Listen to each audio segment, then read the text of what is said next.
Welcome to another edition of the Invisible Wheelchair Interview Podcast. I'm Donald Grodoff, family coach with FamilyOCD.com, FocusedHealthyFamily.com, and of course, InvisibleWheelchair.com.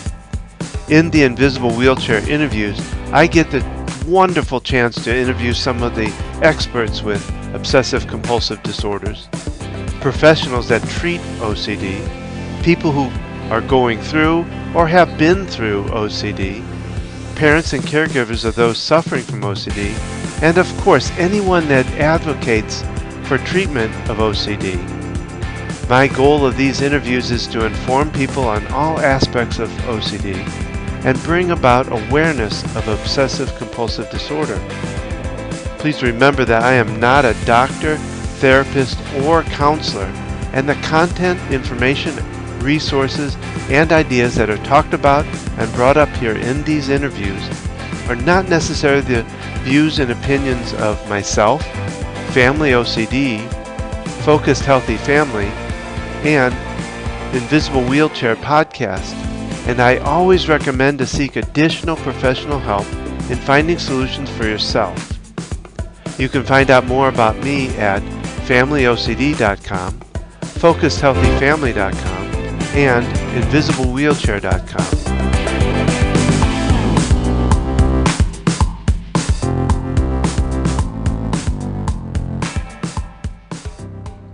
This podcast interview was recorded November 14, 2017.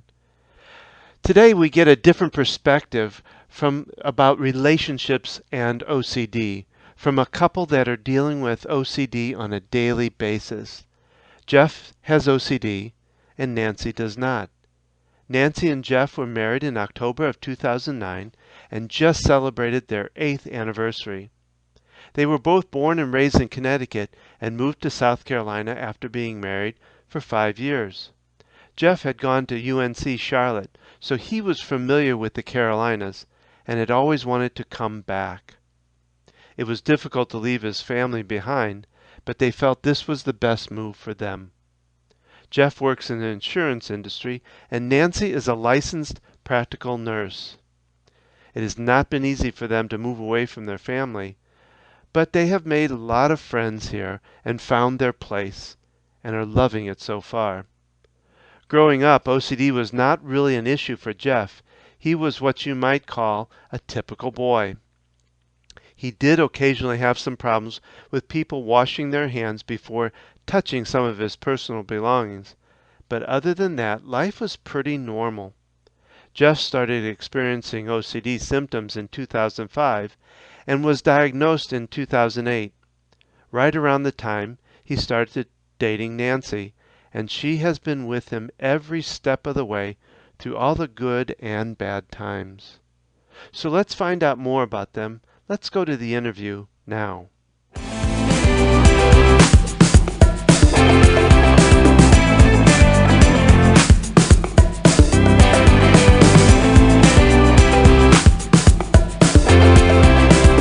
Well, Jeff and Nancy, I really appreciate you being here on the Invisible Wheelchair Podcast. I've been through OCD from the vantage point of my daughter, and so I know that as a relationship, and I know my own relationship with my wife, who neither of us have OCD, and how it affected us.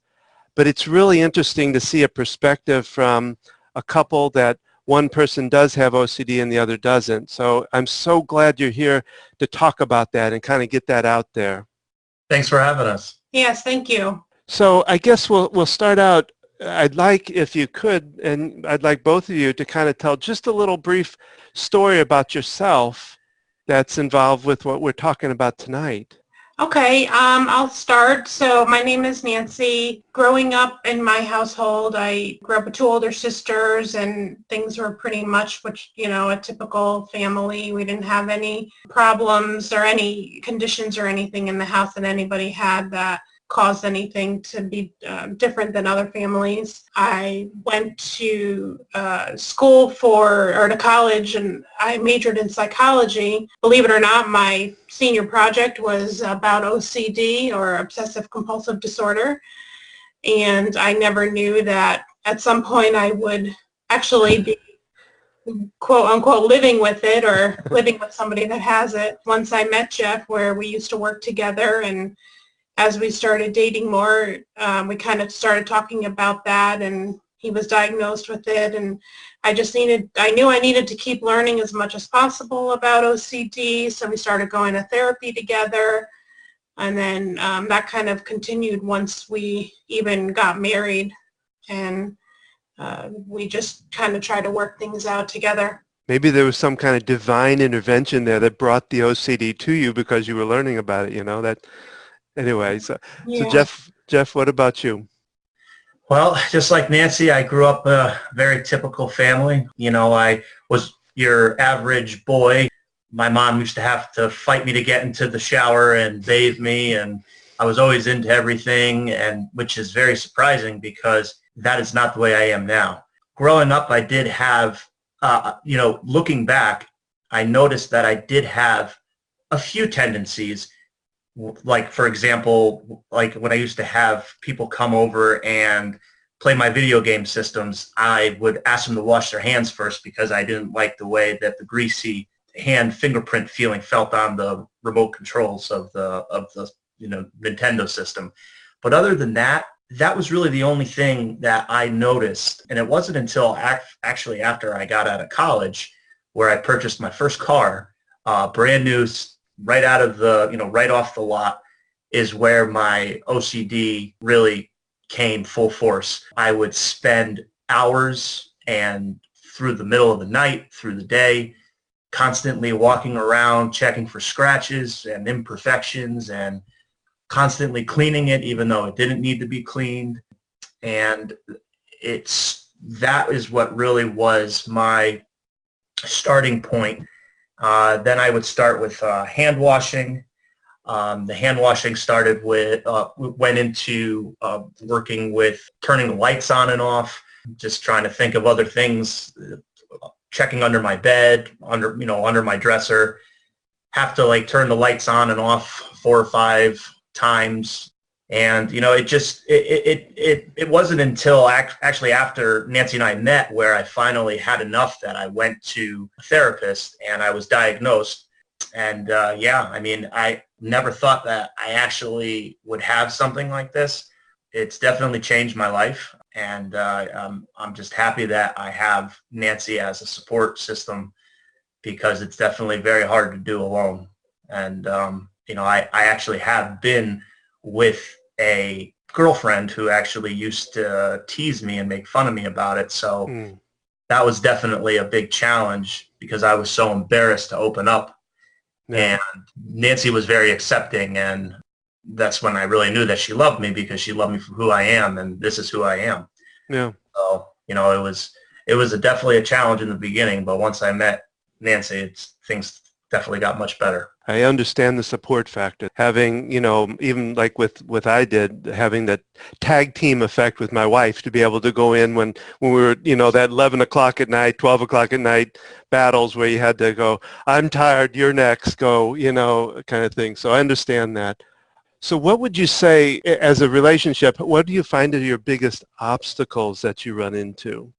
Some of the obstacles that we run into are when we have plans to go do something. Sometimes Jeff might get involved in a ritual, or he might be having a hard time leaving the house because something might not be just right according to his standards. And sometimes it's just hard to leave. We need to meet with other people, and we have to try to explain what's going on and why we were late. That is something that we do struggle with sometimes. Another thing that we struggle with, and this is a big one, is most of our family lives in Connecticut, and we're currently residing in South Carolina. And we have a hard time I have a hard time when people come over the house because most of my OCD revolves and is focused on things that I own. As I mentioned, when it was that first car that I bought, I was living with my parents, so that was the only thing that I had of value. So that is where all the focus was. But when I bought my house, the cars just kind of went away, and now it's on the house, I have a hard time with little children because their kids will be kids, and it's them not touching everything and like with their greasy hands and their slimy hands. I mean, because I just remember how my hands used to be when I was a kid. And I mean, kids will be kids, but I have a really hard time because I can't control what they are going to do. And when they're in the house, all I think about is that they're going to be touching everything. And that, in my head, that makes me feel like it's going to get ruined. When people stay with us, I just have in my head that something's going to break, something's going to get ruined, something's going to be touched that I'm not going to be able to fix, and then I'm going to be stuck with this problem. So we have had struggles having people over. We do make it work, but our biggest challenge is we have tension between ourselves, because I try my best to not be rude or make the person who's staying with us uncomfortable. It's sometimes, our tension overflows and we start arguing with one another. And, I don't like that. And, it's not the way I wish it could be, but that's just what, to me, that's just our biggest struggle. I would ask you as to how you see the difference between, say, your marriage and what you might call, let's call it a typical marriage. I don't know if that's the right wording or not, but how would you see the difference? I think that Jeff and I, we really do kind of have I feel like a special bond, because from the start, from day one when we started dating, everybody kind of has their quirks and things that they do that may bother the other person. But with Jeff, I just kind of really developed this patience with him and his rituals that he was doing and acting on his compulsions. I mean, marriage already is tough to start with. Yeah. Never mind trying to add OCD into that. I'd hate to make it sound like OCD can be a hindrance on a marriage, but it does make things a little tougher. You have to work harder. One thing that our family always says about us is how well we work together with things, even if it's just a house project or doing yard work or something, but we always do stuff together. And I think that we kind of created that bond and that togetherness of doing things because of working on his OCD right from the start, that we just kind of always had to work harder at things. I agree with that, everything that Nancy says. I mean, I feel like at times we have our challenges, but for the most part, we are a typical married couple. We go on trips, vacations. We do fun things like whitewater rafting and parasailing. We love going hiking. I mean, we're adventurous, and we love doing things together. It's really my struggles is when I'm in my home. That's where my OCD comes out mostly. And it's really, I think having the OCD has made my communication with Nancy, like our form of communication is just spot on. Like we almost finish each other's sentences now because we're so close. I just thought it's always brought us closer. And since I depend on Nancy so much, I think that's why our bond is so strong, because I can't see myself living with OCD with anyone else because she's been so supportive. I mean, she's not perfect. I mean, I'm sure I drive her crazy, and she's been very patient with me. I mean, everybody has like their boiling point or their breaking point. She's pretty close to perfect when it comes to those things. So, it's great to have that support system, That is wonderful. Are there things that you really feel like you can't do that other couples can do? Well, one thing that we tried to do, I didn't bring this up to Nancy before, but because it's kind of a tough subject, but about 6 years ago, we actually tried to get a dog. We both love dogs. I grew up with dogs. Nancy grew up with dogs. We're big animal lovers. When we tried to have a dog in our first home, I kind of had a breakdown. It just made me feel so uneasy that I actually was so lost in my OCD that I actually started thinking suicidal thoughts, which, thinking about it now, I can't believe I got to that point, but It was just the uneasiness in my own home because I felt like my home was my safe place.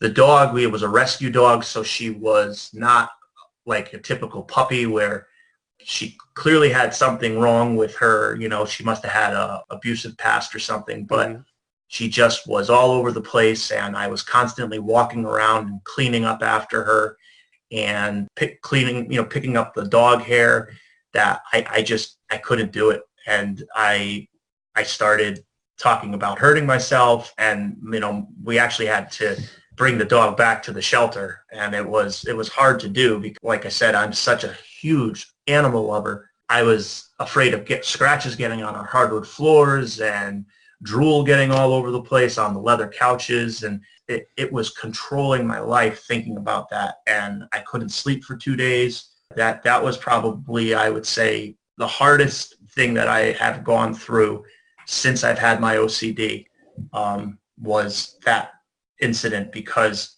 I was at such a low in my life. You know, again, you know, bringing back to the last question, I was heartbroken because I know how important it was for Nancy to have, you know, for us to have a dog.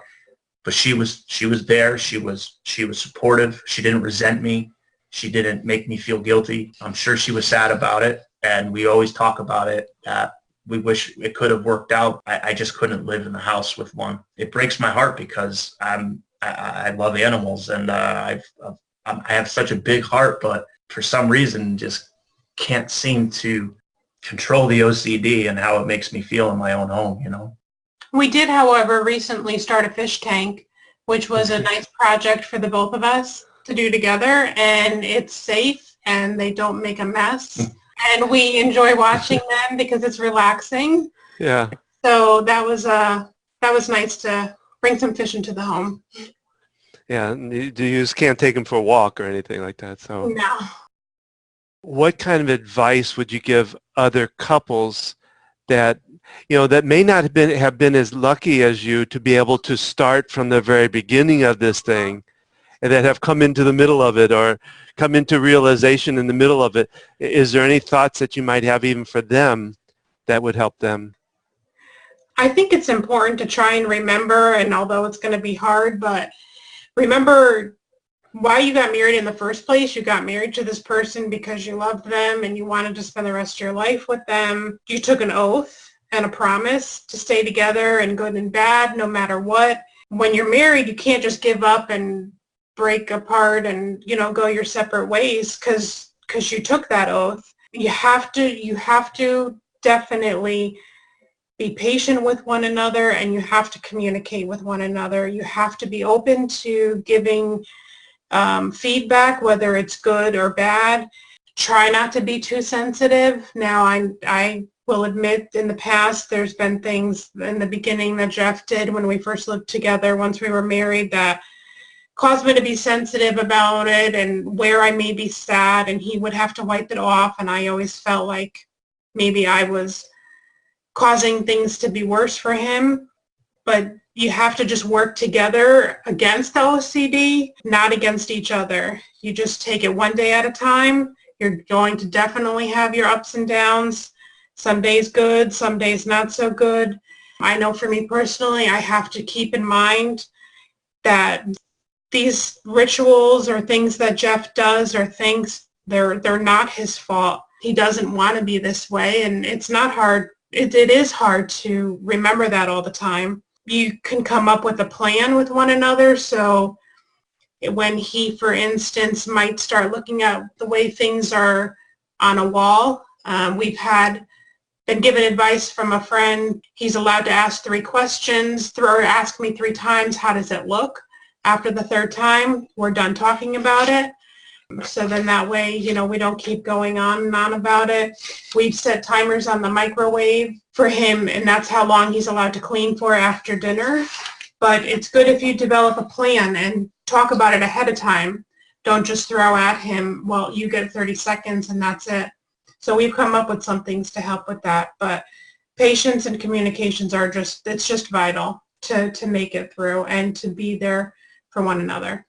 Yeah, and I just would like to add, the most important thing to me, besides everything that Nancy said, is that you don't want to keep OCD just to yourself. You want to be as honest with your wife, your husband, your partner, or boyfriend, girlfriend. You always want to be honest. You want to tell them how you're feeling. And for the significant other who does not have the OCD, you want to be supportive, but you don't want to enable or partake in the OCD. A very important thing that my therapist would tell us, because Nancy actually would come to therapy to kind of understand how it worked and just to get some advice, is that Nancy or whoever the significant other, they need to live their own life, and you can't have them partake in your OCD. So I can't have Nancy wash her hands before she touches something. Mm-hmm. I can't have her turn the lights on a certain amount of times, or go and check the faucets or check the locks. She has to live her own life. I have to live mine. But that doesn't mean she can't be supported. I just am very strong. I strongly recommend and suggest just not to enable it, because I just think that's going to make it worse other than making it better. Yeah, and I totally agree, because we went through the same thing. You end up feeding it instead of helping it, and one thing and I think, Nancy, you kind of touched on this. One thing my wife always did for me was to say, we had to do things with compassion, and we had to remember that was this was my daughter, and this was OCD, and always remember that my daughter was inside of there, no matter how rough it got, and to do and to talk, and we had to be strong, we had to be, make some decisions and stop some things, but we always had to do it with compassion. So I think that's really great, Nancy. I know that's kind of what you touched on, that you have to remember that's why you love that person, that's Jeff inside of there, even though he's, going off at a little bit of a tangent kind of thing. So that's great. Well, guys, I again, so much appreciate your openness in this. This has been a great conversation, and I hope in doing this that we're able to let other couples that are in the same situation know, one, that there's hope, and two, that it can be done, that you still can live a normal life, as you may call it, So I again, appreciate it so much, and thank you for being part of this. Thank you again for having us. Thank you again for having us. That concludes this interview podcast. Please leave me a comment or question below. That gives me good direction where to go on future podcasts and interviews. I would love to hear your invisible wheelchair stories if you are willing to share it. If you would go to invisiblewheelchair.com and click on Tell Your Story. I want to remind you that OCD, Obsessive Compulsive Disorder, is treatable. I can help you get past OCD. So, if you have heard this interview podcast and other podcasts, and you feel like you need further assistance and would like to spend some time with me working through any issues you have, then feel free to book a session at focusedhealthyfamily.com or familyocd.com, or call me at 704-562-1630. I also offer $85 off of your initial discovery session if you mention that you heard it on this podcast. I hope you enjoyed this interview podcast and will join me for the next one. Remember, keep tapping, talking, and transcending your life to new heights. Thank you, and have a great day.